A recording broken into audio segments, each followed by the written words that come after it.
Chapter 5 of the Atomic Habits, the best way to start a new habit. In 2001, researchers in Great Britain began working with 248 people to build better exercise habits over the course of 2 weeks. The subjects were divided into 3 groups. The first group was the control group. They were simply asked to track how often they exercised. The second group was the motivation group. They were asked not only to track their workouts but also to read some material on the benefits of exercise. The researchers also explained to the group how exercise could reduce the risk of coronary heart disease and improve heart health. Finally, there was the third group. These subjects received the same presentation as the second group, which ensured that they had equal levels of motivation. However, they were also asked to formulate a plan for when and where they would exercise over the following week. Specifically, each member of the third group completed the following sentence: during the next week, I will partake in at least 20 minutes of vigorous exercise on day at dash time at dash place. In the first and second groups, 35 to 38% of people exercised at least once per week. Interestingly, the motivational presentation given to the second group seemed to have no meaningful impact on behavior, but 91% of the third group exercised at least once per week, more than double the normal rate. The sentence they filled out is what researchers refer to as an implementation intention, which is a plan you make beforehand about when and where to act. That is, how you intend to implement a particular habit. The cues that can trigger a habit come in a wide range of forms. The feel of your phone buzzing in your pocket, the smell of chocolate chip cookies, the sound of ambulance sirens. But the two most common cues are time and location. Implementation intention leverage both of these cues. Broadly speaking, the format for creating an implementation intention is when situation X arises, I will perform response Y. What does that mean? Hundreds of studies have shown that implementation intentions are effective for sticking to our goals. For example, suppose I put an intention of, say, creating an income of 1.5 lakhs a month. So what do I do? That is an outcome result, right? So, and the process result is I'll do more one-to-one. So who I will become then? I'll become the person who is successful in online business. So I am a successful business person. What I'll do, what will be my implementation intention? Every day I will convert at least one person out of those 5 to my course. That is an implementation. Yeah. So seems like something, some challenge to myself. So let us continue. The punchline is clear. People who make a specific plan for and where they will perform a new habit are more likely to follow through. Too many people try to change their habits without these basic details figured out. We tell ourselves, I am going to eat healthier or I am going to write more. But we never say when and where these habits are also going to happen. Many people think they lack motivation when what they really lack is clarity. it is not always obvious when and where to take action. So when and where to take action is the focus that I need to take to convert a person every day, so that he buys a 6,000 rupees of course from me. Is that an worthy goal or not? I don't know, but that is what bothering me right now. The simple way to apply this strategy to your habits is to fill out this sentence. I will convert a person, like say I will serve a person at 9 p.m. every day online to help him 3x his goals, 3x his growth. Wow. So meditation. So if you aren't sure when to start your habit, try the first day of the week, month or year. So I'm very sure where to start. Actually, I have already started, but now my habit will be very, very specific. So here those are. I'll serve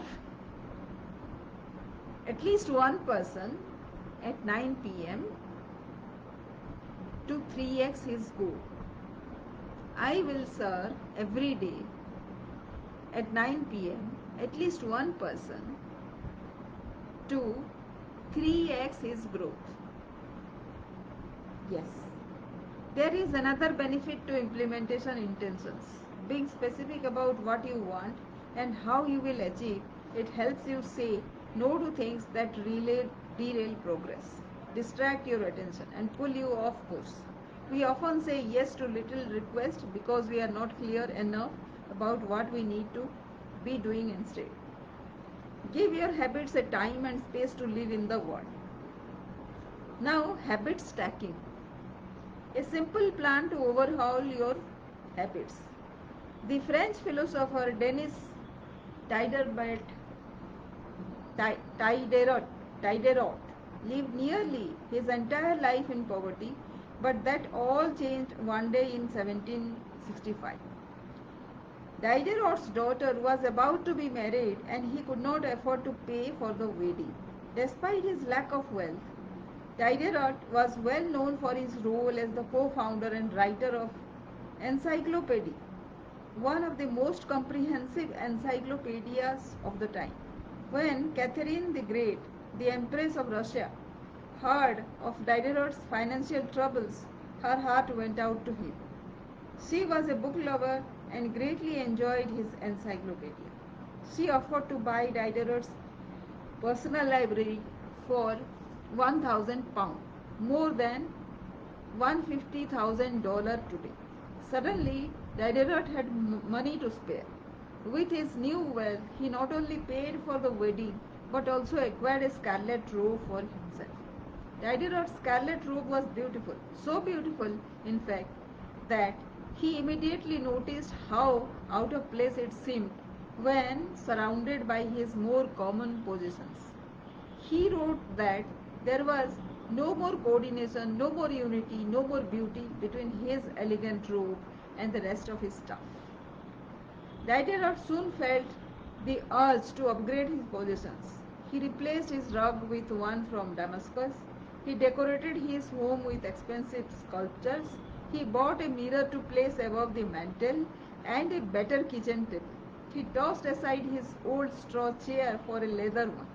Like falling dominoes, one purchase led to the next. Diderot's behavior is not uncommon. In fact, the tendency for one purchase to lead to another one has a name, the Diderot effect. The Diderot effect states that obtaining a new possession often creates a spiral of consumption that leads to additional purchases.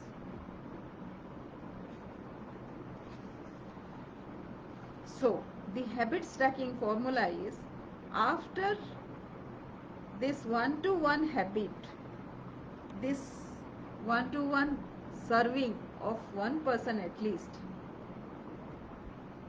I will give him a bonus so that he accelerates his growth. Great. The key to tie your desired behavior into something you already do each day.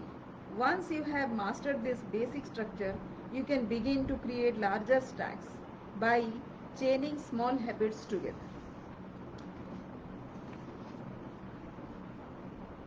You can also insert new behaviors into the middle of your current routines.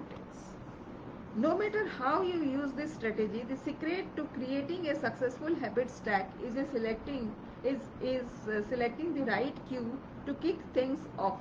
Unlike an implementation intention, which specifically states the time and location for a given behavior, habit stacking implicitly has the time and location built into it. Armed with these two lists, you can begin searching for the best place to layer your new habits into lifestyle. Habit stacking works best when the cue is highly specific and immediately actionable. Many people select cues that are too vague. I made this mistake myself. When I wanted to start a push-up habit, my habit stack was when I take a break for lunch, I'll do 10 push-ups. At first glance, this sounded reasonable, but soon I realized the trigger was unclear. Would I do my push-ups before I ate lunch? After I ate lunch? Where would I do that? After a few inconsistent days, I changed my habit stack to when I close my laptop for lunch, I'll do 10 push-ups next to my desk. Ambiguity gone. So the chapter summary is: the first law of behavior change is make it obvious. The two most common cues are time and location. Creating an implementation intention is a strategy you can use to pair a new habit with a specific time and location. The implementation intention formula is I will, my behavior, at best time in a particular location. Habit stacking is strategy you can use to pair a new habit with a current habit. The habit stacking formula is after this particular habit, I'll do a new habit. So this is all about the chapter 5. Hope this has helped you, and we can create some practices over this to have some habit stacking if you are looking for habit change. So if that is so, then please comment below this video as to what will be your habit change plan, so that we can actually do a framework, and next time when I upload a video, I'll actually upload that one. Thank you for watching.